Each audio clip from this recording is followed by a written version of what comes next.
le journal avec STM Transport Voyageurs. Une nouvelle façon de voyager.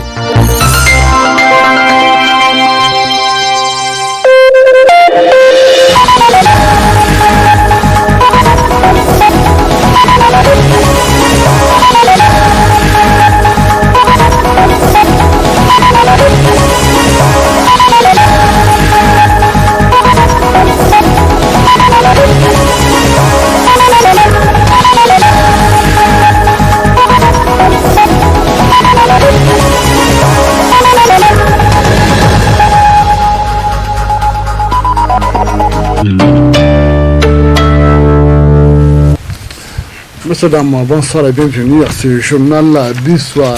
Cela dit, le président de l'Assemblée nationale, Ousseini Tinni, accompagné d'une forte délégation, s'est rendu ce matin au quartier Saga et aéroport.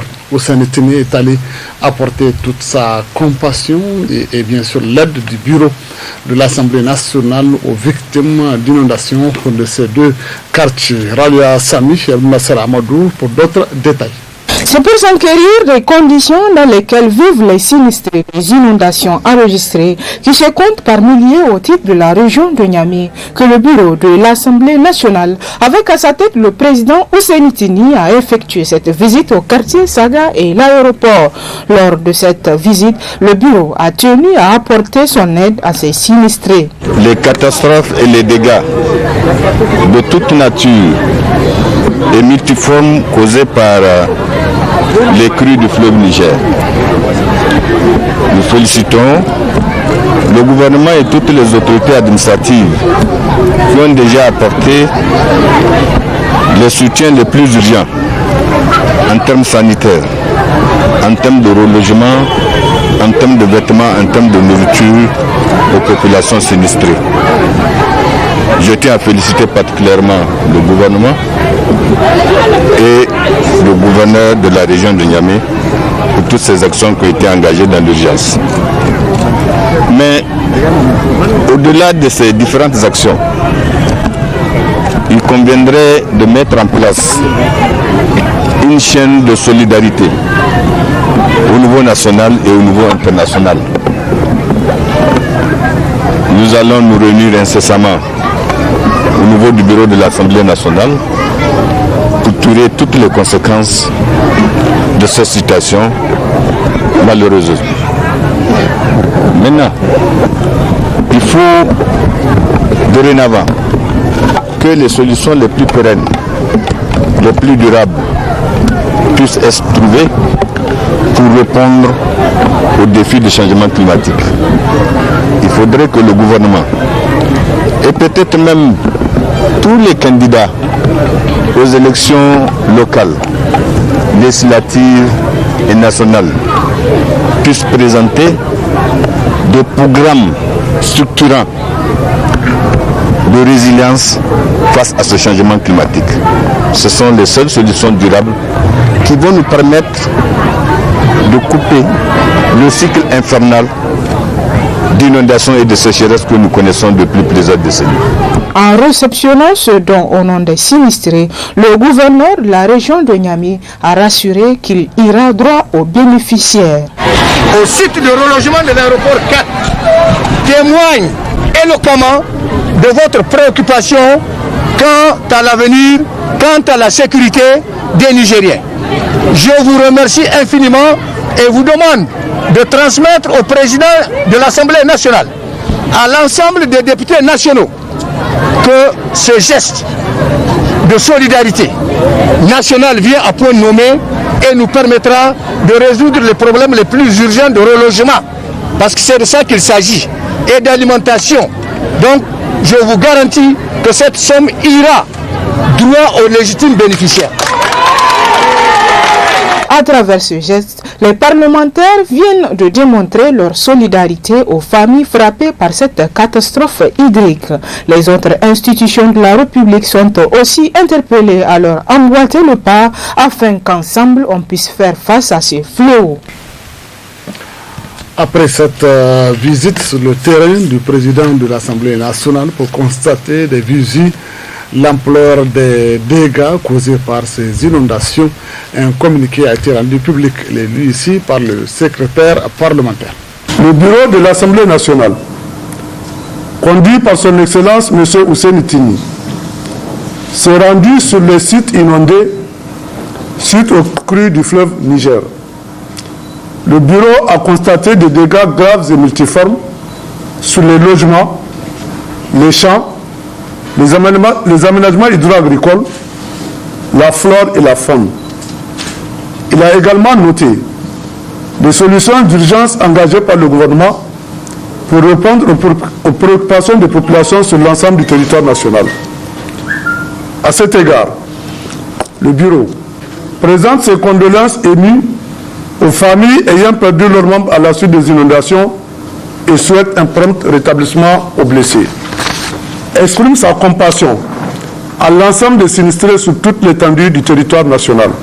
Exprime sa profonde préoccupation face à l'ampleur des catastrophes, dont le bilan provisoire indique notamment plus de 330 000 sinistrés, 51 décès, plus de 5 000 hectares de cultures impactées sur l'ensemble du territoire national.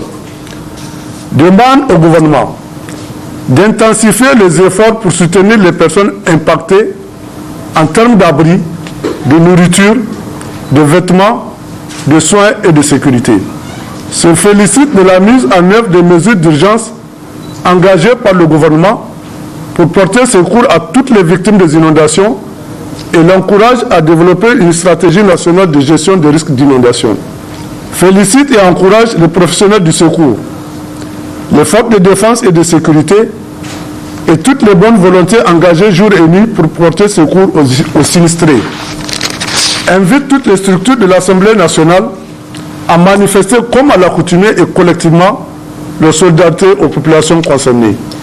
Exhorte l'ensemble de nos compatriotes à la solidarité agissante à l'égard de nos concitoyens frappés par les calamités hydriques. Invite la communauté internationale à soutenir notre pays pour prendre en charge les conséquences immédiates des sinistres actuels et pour prévenir les risques hydriques futurs. Nous parlerons encore de l'inondation tout à l'heure, l'inondation à l'université Abdou de Niamey. Le temps, bien sûr, de parler de ces rencontres, de concertation entre la classe politique, la société civile et le représentant spécial du secrétaire général des Nations Unies et représentant, bien sûr, chef du bureau des Nations Unies pour l'Afrique de l'Ouest, Ibn Chambas. En effet, Ibn Chambas est en visite au Niger à l'occasion du 57e sommet des États de la CEDEAO, les États membres de la CEDEAO. Et bien, Ibn Chambas a initié des rencontres avec la classe politique et la société civile. C'est ainsi que ce dernier a rencontré la mouvance pour la République, suivait les explications du président de la MRN à l'issue de sa rencontre avec Ibn Chambas. M. Chambas a mis à profit son dernier séjour ici pour rencontrer les partis de la mouvance présidentielle et s'entretenir avec eux sur les conditions de préparation des élections. Nous lui avons fait part du processus en question, de toutes les étapes par lesquelles nous sommes passés et là où nous en sommes aujourd'hui et la façon dont nous abordons l'avenir. Nous lui avons expliqué que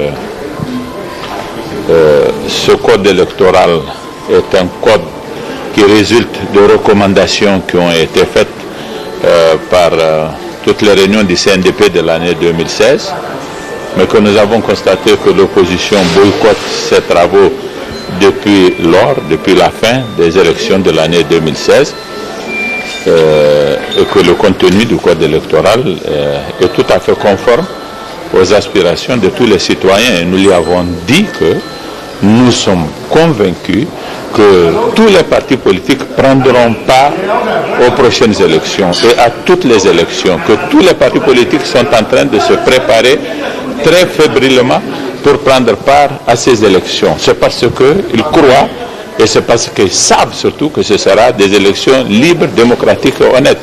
Il y a une stratégie de la part de l'opposition que nous leur avons expliquée et au sujet de laquelle, de toute façon, ils ne sont pas dupes, ils la comprennent très bien. Et vous verrez ainsi que nous venons de le dire, que tous les partis prendront part à ces élections. C'est parce qu'ils ont confiance de ce qui est en train d'être fait qu'ils sont en train de se préparer. Nous ne connaissons pas un seul parti qui en a les capacités, qui n'est pas en train de préparer des dossiers pour toutes les élections.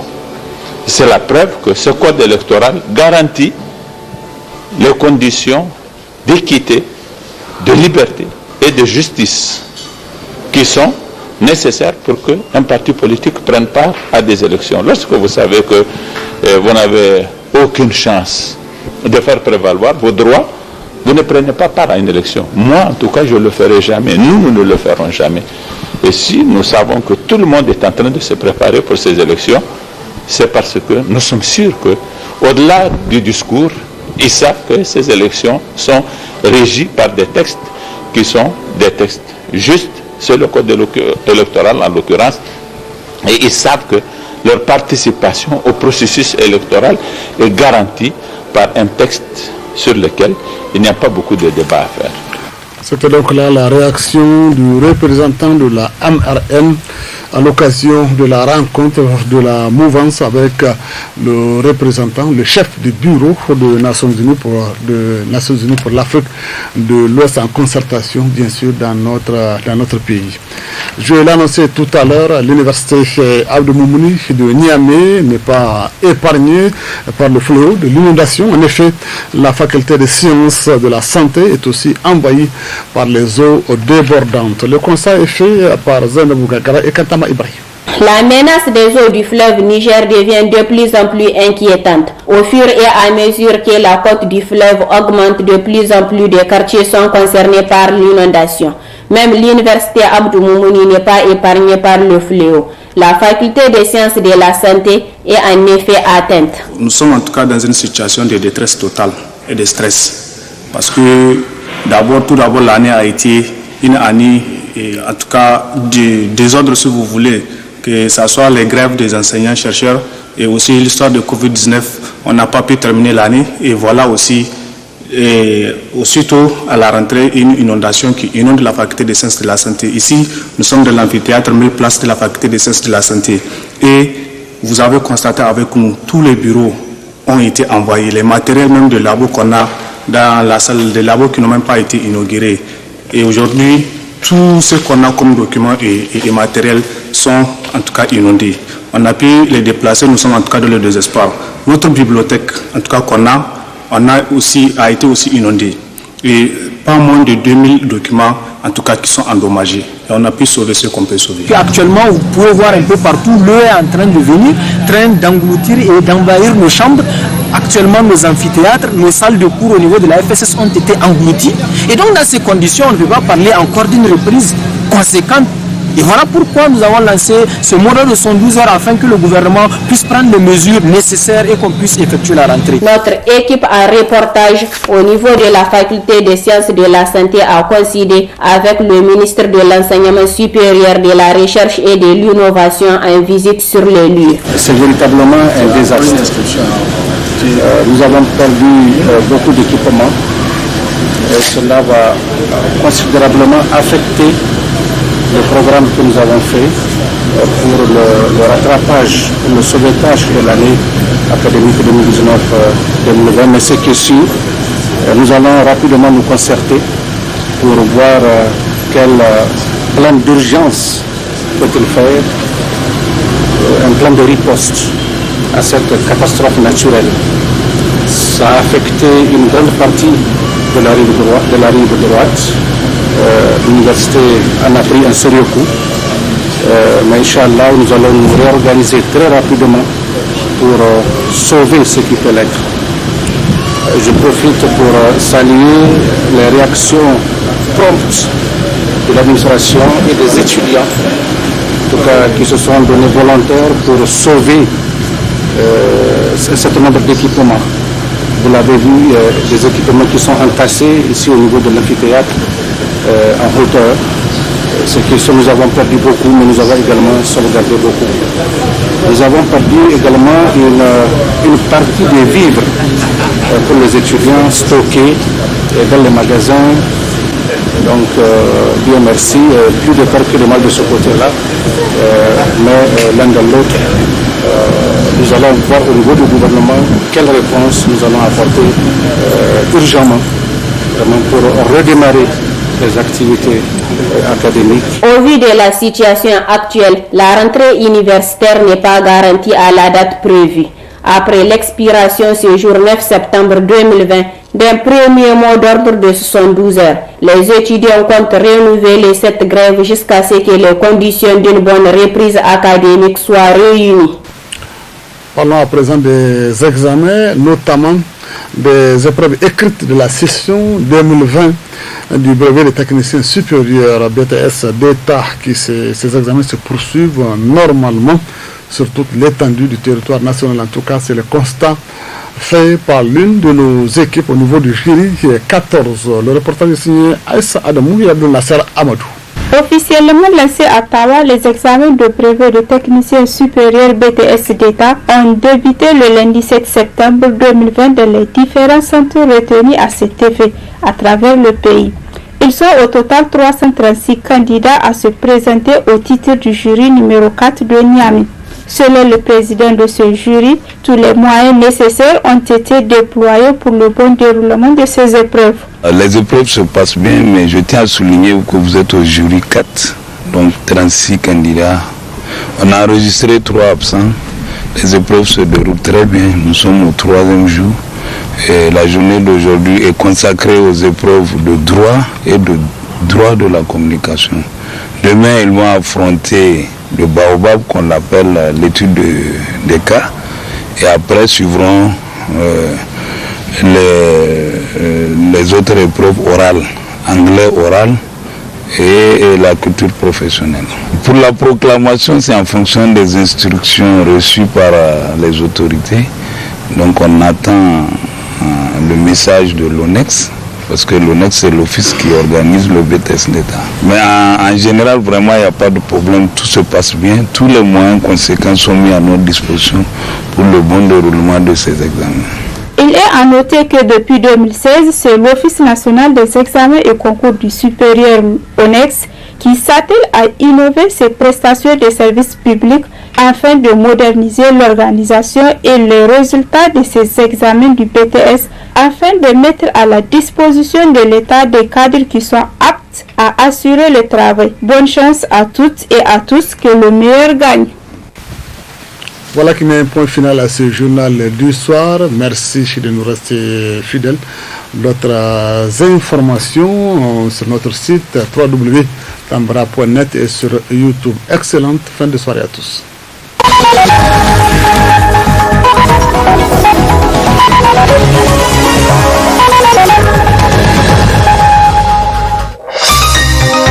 Ce journal vous a été présenté par STM Transport Voyageurs. Une nouvelle façon de voyager.